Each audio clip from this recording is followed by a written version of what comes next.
Hey there, welcome. In today's lesson we're going to be looking at 5 tips to help you in part 2 of the IELTS speaking test. Now, for those of you who don't know, in part 2 of the speaking test, the examiner gives you a topic and you have 1 minute to prepare, and then after your 1 minute you have to speak for between 1 to 2 minutes on that topic. Now, as we'll be covering a bit later in this video, it's very important that you speak for 2 minutes, but we'll get to that later on. Okay, so 5 tips to help you with part 2. Tip number 1 is when it comes to taking notes. Okay, have a look at this topic, a special holiday. Describe a special holiday you have had. Now, this was a topic that I was given recently in a practice speaking test I did with IELTS English Gurus, and I'll put a link to that video in the description below. Now, when it comes to this topic, here are the notes that I wrote. Where you went, Italy and Switzerland. How you travelled there? Well, by plane and then by camper van once I was in Italy and Switzerland. Who I went with? My girlfriend. And when it comes to explaining why this holiday was so special to me, I wrote climbing, wedding and camper van. Now, you don't have time to write detailed notes. Remember, you only have 1 minute to write your notes, and part of that 1 minute is going to be thinking about what you're going to say.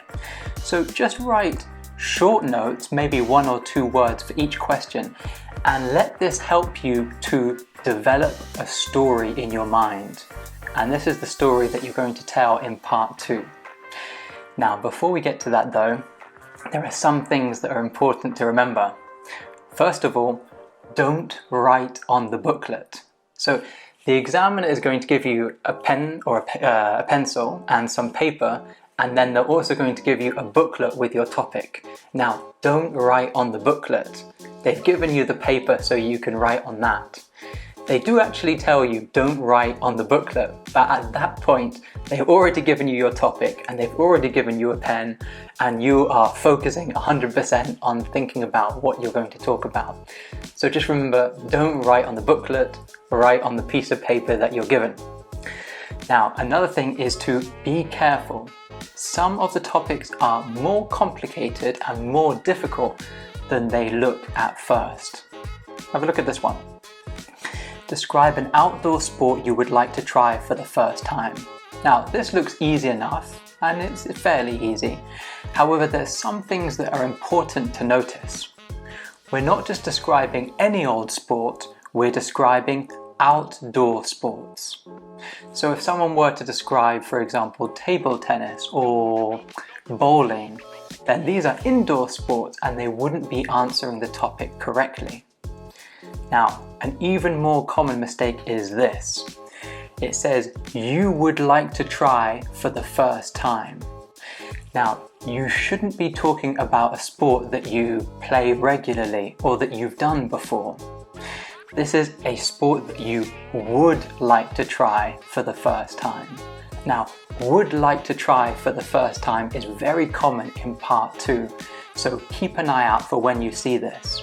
For example, it could be describe someone that you would like to meet. So it's not someone that you have met, it's someone that you would like to meet in the future. Now, this might sound easy, but a lot of the time when you're focusing on your topic and you see an outdoor sport, you immediately think basketball or football, a sport that you're comfortable talking about. However, be careful about the woulds. Would like to try for the first time. Have a look at this one. Describe a public place you go to that you find relaxing. Now, the key word here is a public place that you find relaxing. So public. So for example, you can't talk about your living room or your bedroom. So yes, these places are relaxing for you, but they're not public places. So you've got to be on the lookout for which adjectives modify the noun that you are describing. Have a look at this one. Describe a film that you watched recently. So what do you think is the key word here that slips a lot of students up? It's recently. You can't describe a film that you saw when you were a child or your favorite film that you have seen many, many times unless you watched it recently. So the key word is recently, and there's a lot of these little key words in part 2 topics that you need to pay attention to. Okay, so to help you with this, I've provided a free PDF which outlines lots of different part 2 topics, and I'll put that below this video. Okay, feel free to download that and to practice these topics before you go to do your IELTS speaking test. Okay, the next tip is to tell a story. Now, I hinted at this earlier. The best thing that we can do in part 2 is tell a story. Now, a story typically has 3 parts. It's got the beginning, the middle, and the end. Okay, so in the beginning of a story, we set the scene. And I'm going to describe what that means in a little bit more detail in a second. In the middle, we describe what happened. So we give a chronological order of the events. And chronological means an order of the events in the time that they happened. So what happened first? What happened after that? What happened at the end? Finally, in the end of our part 2, when we're telling a story, we can reflect on what happened. And again, we'll cover that in a little bit more detail in a second. But first of all, let's focus on setting the scene. So we do this at the beginning of telling a story, so at the beginning of our part 2. Now, when we set the scene, we provide a context for our story. We talk about who, where, when, why, and how. And there's another thing that we can also do. We can explain our thoughts and feelings. This is setting up the story and showing the examiner what's happening, what the context is before you describe the events in your story. So, as I mentioned, I had to do a part 2 speaking test recently for this question. Let's have a look at how I set the scene for this particular question. Okay, so whenever you're ready, you can begin. Okay, so I'm going to tell you about a holiday that I had in 2018. So at the time I was living in Shanghai in China, and I was in a long distance relationship with my girlfriend, my current girlfriend. And so the way that we would see each other would be to typically go on holiday somewhere. So she was in Ireland, I was in China, and we would look at the map and we'd choose a different place to go to, and that's where we would meet up. So on this particular occasion, we went to Italy to go rock climbing. Right, okay, so when it came to setting the scene, I used some particular sentence structures, things like, I'm going to tell you about. So, I'm going to tell you about a special holiday that I had recently. At the time I was. So I'm setting the scene here. I said, at the time I was in a long distance relationship with my girlfriend. So I'm explaining to the examiner a little bit about why this holiday might have been so special to me. My girlfriend and I would. So would is very useful for describing regular actions in the past. So I said, my girlfriend and I would look at some map and we would choose where to meet up.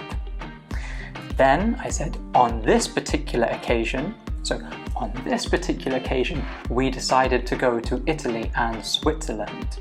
So again, I'm setting the scene for what's going to happen in my special holiday in Italy and Switzerland. Okay, so at first I provided the context. I said who, well, me and my girlfriend. Where, Italy and Switzerland. When, 2018, or when we were in a long distance relationship. Why? Well, because we were in a long distance relationship and we wanted to see each other. And how, so how I traveled there, I mentioned I took the plane there and we traveled around in a camper van. Now, on this particular occasion, I didn't explain my thoughts and feelings, but that's another thing that you can do to set the scene. You can say things like, I was so excited to be going to Switzerland because I've heard so many things about what it's like to be there. Or, I couldn't wait to go to Italy because I'm a huge fan of Italian food.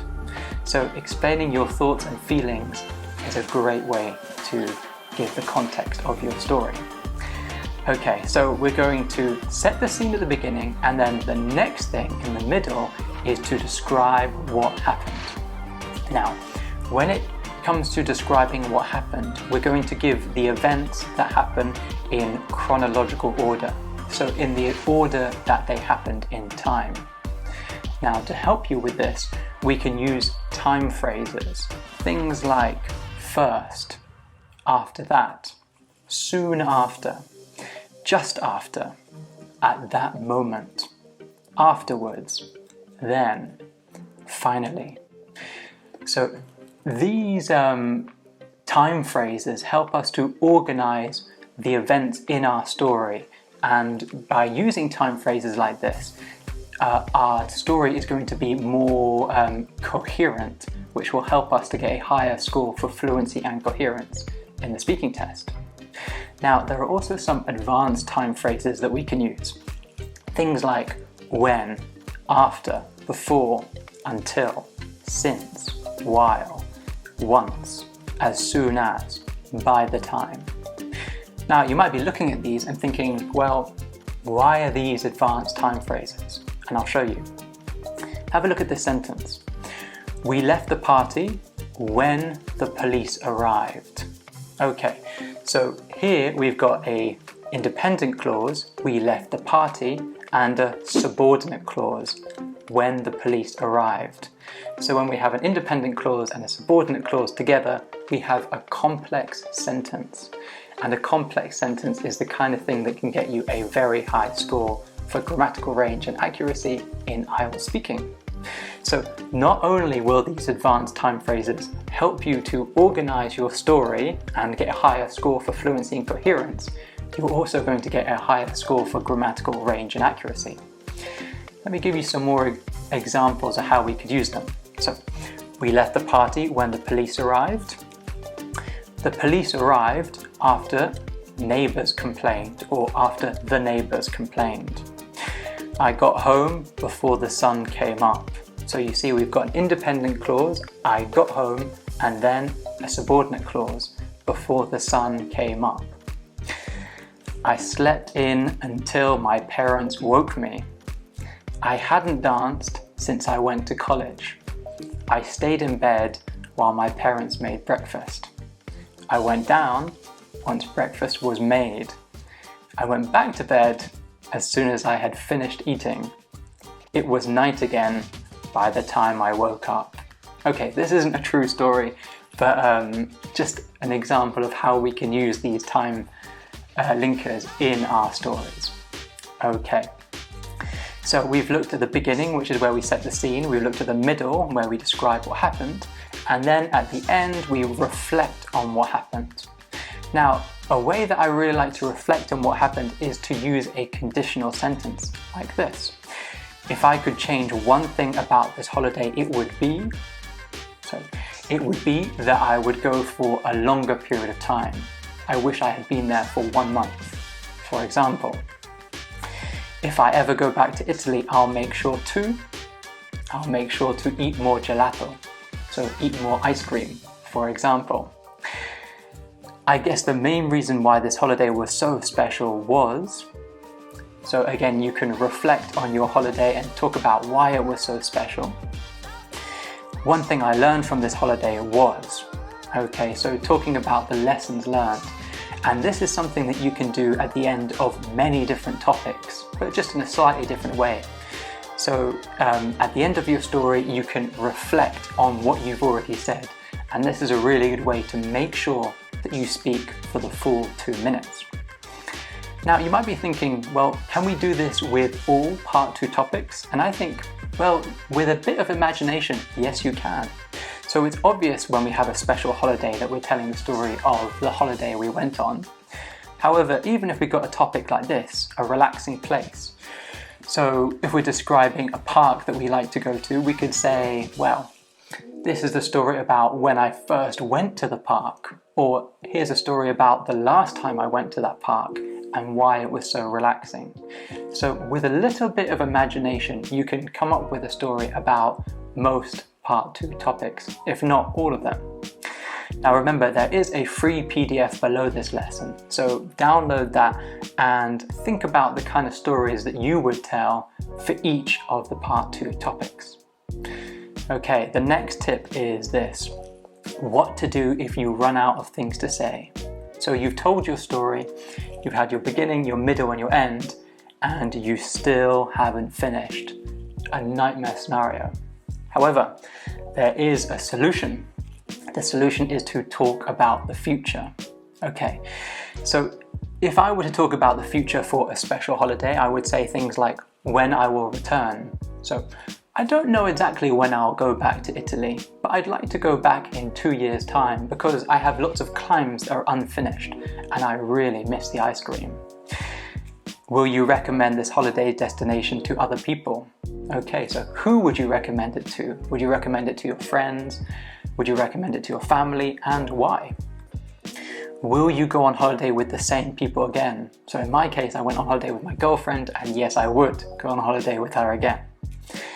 Where will you go for your next holiday? Okay, so do you see, as soon as we start thinking about the future, there are so many more things that we can talk about. So if you get stuck in Part 2, think about the future. And we could also do this with other topics, like a book you read. Will you read the book again? Will you recommend the book to other people? Will you read any books by the same author? Will you read any books in the same genre? Okay, so there are lots of things to talk about as soon as we change our mindset and start thinking about the future. Okay, so number 4, how long should you talk for? Well, my advice is that you talk until the examiner asks you to stop. Now remember, the examiner will say, please speak for 1 to 2 minutes. However, you want to show the examiner that you can speak at length without noticeable effort. So if you speak at length, it means that you can speak for the full 2 minutes without any problems. And a good way to do that is to be telling a story, and if you get stuck, so start talking about the future. Now, at the end of the 2 minutes, the examiner will just say thank you or ask you to stop, and you can just say to them thank you. At this point, they might ask a follow-up question. So based on what you said, they're going to ask you another question. So for example, the examiner might ask me, would you go on this holiday again? And I'd say yes. Or would you recommend this holiday to other people? And I'd say yes. For this follow-up question, you don't need to speak at length. You can just give a short answer. Okay. The final tip is how to practice Part 2. Now, by far the best way to practice Part 2 is to record yourself. So for example, recording yourself on your mobile phone. So take the topic, so the PDF that I've given you below this video, and record yourself multiple times. So the first time, just focus on speaking for 2 minutes. So look at the recorder and focus on just finishing talking about that topic for 2 minutes. It's a very good idea to get used to how long 2 minutes feels like, because in the speaking test, you're not looking at a clock or a watch and you don't know how long 2 minutes is. You just need to continue speaking until the examiner asks you to stop. Okay, now after you've recorded yourself speaking for 2 minutes, listen. So listen to the recording and correct your mistakes and look up any new vocabulary. So any words that you realized you didn't have or that would be useful for this Part 2. Now after you've done that, record yourself again, but this time focus on accuracy. So focus on not making the same mistakes that you identified in the first recording, and focus on using the accurate vocabulary that you looked up in the dictionary. Listen again, and then finally do it a third time, and this time you're going to focus on fluency. So record yourself and try to limit the amounts of ums and ahs and repetition in your Part 2 topic. Now remember, there is a free PDF below this video and you can use them to help you prepare and practice some of the common Part 2 topics before you go to do your IELTS speaking test. Okay, if you want more help, then remember to check out EnglishProTips.com, where you'll find a whole array of different courses, writing courses, speaking courses, listening courses, reading courses, and IELTS vocabulary courses that can really help you to boost your IELTS score. Best of luck, and I'll see you in the next video. Bye then.